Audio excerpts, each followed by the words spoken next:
ইতিহাস ও ঐতিহ্যে ভরপুর দিল্লির আর একটা নতুন এপিসোডে তোমাদেরকে সকলকে স্বাগত জানাই।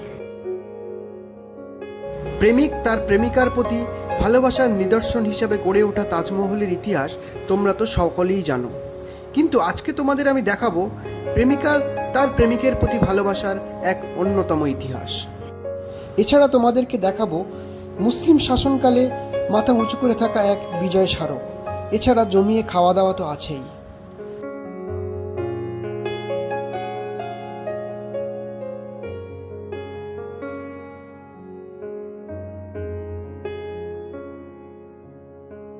জায়গাটা হচ্ছে দিল্লির সব থেকে পুরাতন এরিয়া।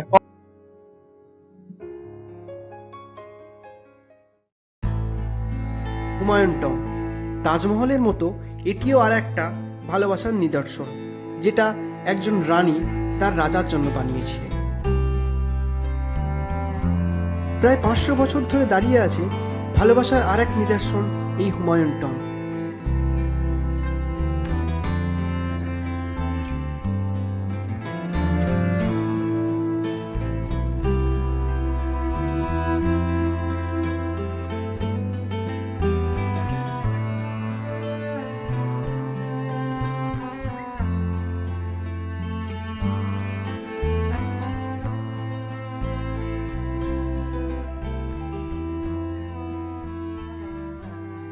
তো গাইস, তোমরা দেখতে পাচ্ছ চলে এসেছি আমরা হুমায়ুন টম্বের সামনে। পেছনে হুমায়ুন টম্ব, আর জায়গাটা খুব অসাধারণ একটা জায়গা, মানে অসাধারণ মানে খুবই অসাধারণ জায়গা।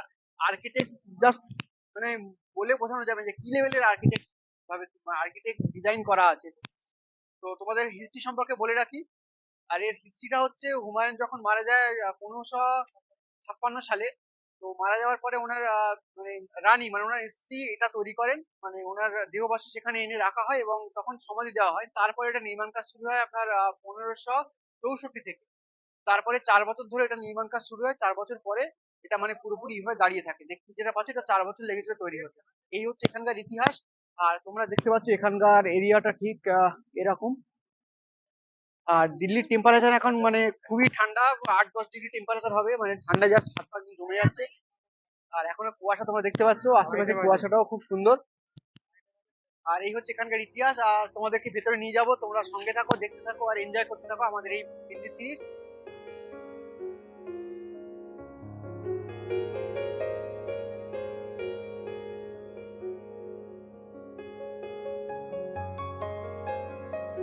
এই হুমায়ুন টম্ব 700টি একর জায়গার উপরে দাঁড়িয়ে আছে এবং এর মধ্যে প্রায় 150টির বেশি কবর আছে বলে জানা যায়।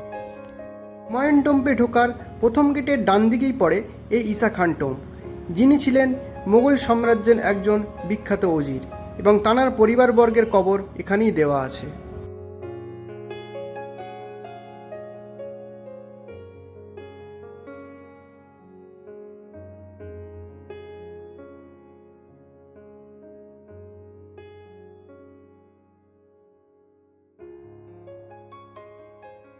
তো বন্ধুরা, আমরা চলে এসেছি হুমায়ুনের কবরের একদম সামনে। উপরে দেখতে পাচ্ছি এটা হচ্ছে আর্কিটেক্ট, আর এই হচ্ছে সম্রাট হুমায়ুনের কবর। আর এই যে প্রত্যেকটা ঘর দেখতে পাচ্ছ এই তোমরা, এই যে ঘর, প্রত্যেকটা ঘরে একটা একটা করে কবর আছে, মানে একটা করে মানে দুটো তিনটে করে হুমায়ুনের কবর আছে, মানে কবর আছে যেগুলো সম্ভবত এই হুমায়ুনেরই পরিবার বর্গরা হবে। আর হুমায়ুনের কবরের উপরে দেখো, তোমরা দেখতে পাবে একটা ক্যালিওগ্রাফি করা আছে। সাইডে ক্যালিওগ্রাফি না নেই, ওই কবরগুলোতে করা আছে, এখানে উপরে ডিজাইন করা আছে। আর রুমটা একটু অন্ধকার বেশি, তার কারণ হচ্ছে এখানে আলো সেরকম একটা নেই, চারদিক থেকে কিছু আলো আসছে বলেই আর কি যতটা সম্ভব আলো আসার মানে হচ্ছে। তাছাড়া এমনি রুমটা একটু অন্ধকার। তো বন্ধুরা, আমরা চলে এসেছি হুমায়ুন টম্ব থেকে বেরিয়ে চলে এসেছি। আর আমার পেছনে দেখতে পাচ্ছ এটা হচ্ছে নীলা গুম্বদ। আর এর হিস্ট্রিটা হচ্ছে, এটা হচ্ছে তোমাদের নীলা গুম্বদটা হচ্ছে অ্যাকচুয়ালি হুমায়ুন টম্বের এক্সটেন্ডেড এরিয়া এটা পড়ে। আর এটা হচ্ছে আমাদের মুঘল এর মানে সাম্রাজ্যে মানে মুঘল স্থাপত্যের মানে one of the most earliest মানে স্থাপত্যের মধ্যে একটা এটা। এটা হচ্ছে নীল কালার গম্বুজ, আর এটা হচ্ছে আফগানি বা ইরানি সম্ভবত এটা। এর আর্কিটেক্ট এইভাবে তৈরি। আর এটা হচ্ছে 2017 সালে ওয়ার্ল্ড হেরিটেজ সাইট হিসাবে ঘোষণা করা হয়। হুমায়ুন টম্ব থেকে বেরিয়ে আমাদের পরবর্তী গন্তব্য কুতুব মিনার।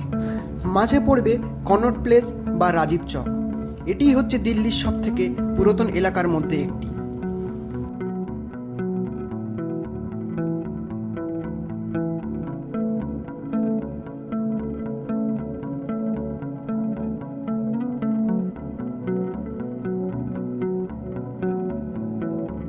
কনট প্লেসকে প্রথমবার দেখে জায়গাটার প্রেমে পড়ে গেলাম। কখনো ভাবিনি যে ভারতের মধ্যে এরকম কোনো জায়গা থাকতে পারে।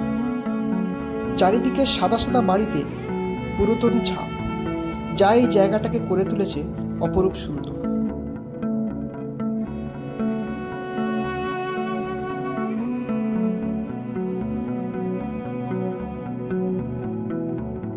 কনট প্লেস হচ্ছে দিল্লির সবথেকে বড় শপিং কমপ্লেক্সগুলোর মধ্যে একটি। 1911 সালে ইংরেজরা যখন কলকাতা থেকে রাজধানী দিল্লি ট্রান্সফার করে, সেই সময় প্রচুর ইংরেজরা এই এরিয়ায় বসবাস করতে শুরু করে।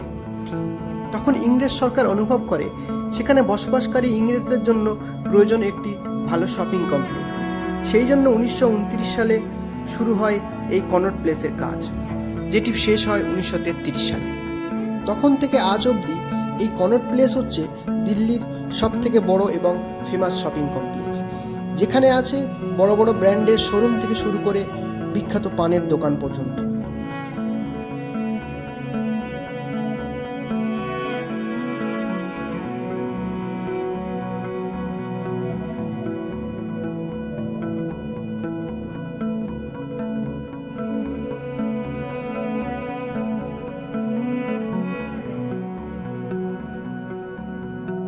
তো বন্ধুরা, আমরা চলে এসেছি কনট প্লেসে। তোমাদের আগে দেখিয়ে দিলাম পুরো, মানে আমরা অটো নিয়েছি, অটো নিয়ে পুরো রাউন্ড মারলাম। তো জায়গাটা হচ্ছে দিল্লির সব থেকে পুরাতন এরিয়া কনট প্লেস বা সিপি বলা হয় জায়গাটা। পিছনে মার্কেট বহু দূর আছে, আর এখানে হচ্ছে যত বড় বড় ব্র্যান্ড থেকে শুরু করে সমস্ত বড় বড় ব্র্যান্ডের আউটলেট এখানে পাওয়া যায়।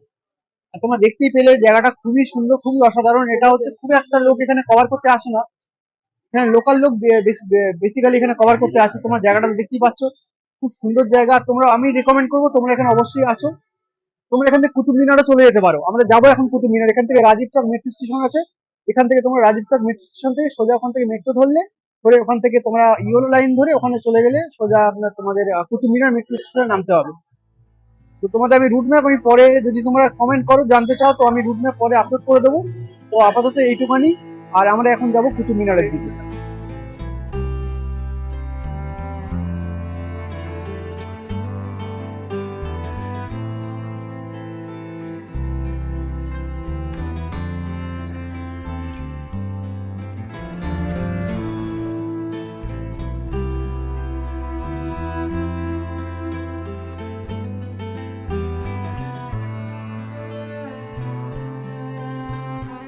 টিকিট কেটে কুতুব মিনারে ঢুকতে ঢুকতে আমাদের প্রায় সন্ধে হয়ে গেল। প্রথম নজরে কুতুব মিনারকে দেখে খুবই অবাক হলাম। 62 মিটারের এই স্তম্ভটি সে যুগে কিভাবে তৈরি হয়েছিল, এটাই ভাবতে ভাবতে আমরা কুতুব মিনারের দিকে এগিয়ে গেলাম।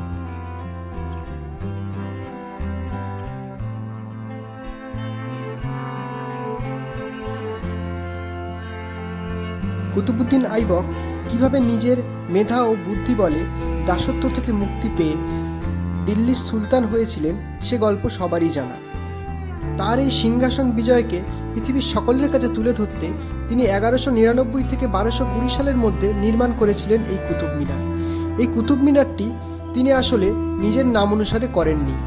তিনি এই কুতুব মিনারের নামকরণ করেছিলেন তানার গুরু হজরত কুতুবউদ্দিন বখতিয়ার কাকির নাম অনুসারে, যিনি ছিলেন ভারতের সুফি সাধকদের মধ্যে বিশেষ অন্যতম।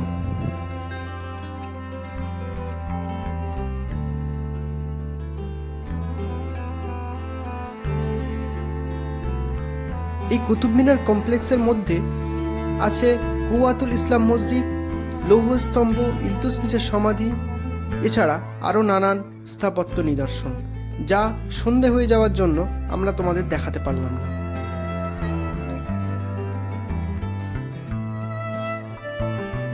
সারাদিন ঘোরাঘুরির পর প্রয়োজন ছিল একটা জমিয়ে খাওয়া দাওয়া, তাই আমরা সবাই মিলে চলে এলাম দিল্লির সেই বিখ্যাত কারিমসে।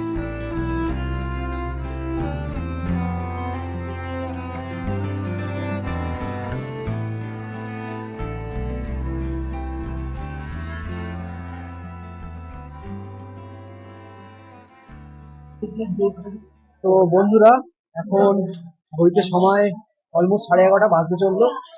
তো সারাদিন ঘোরাফেরার পর এখন আমরা ডিনার করতে বসেছি। এটা হচ্ছে কারিমস, তোমাদেরকে দেখে দেখালাম। আমরা অর্ডার করেছি বাদাম পাসান্দা আর মাটন জাহাঙ্গীরি, আর এটা হচ্ছে রুমালি রুটি। তো আমরা খাওয়া দাওয়া শেষ করি, অনেক রাত হলো। আর এখন টেম্পারেচার অনেক লো, অলমোস্ট 8 ডিগ্রি টেম্পারেচার হয়ে গেছে।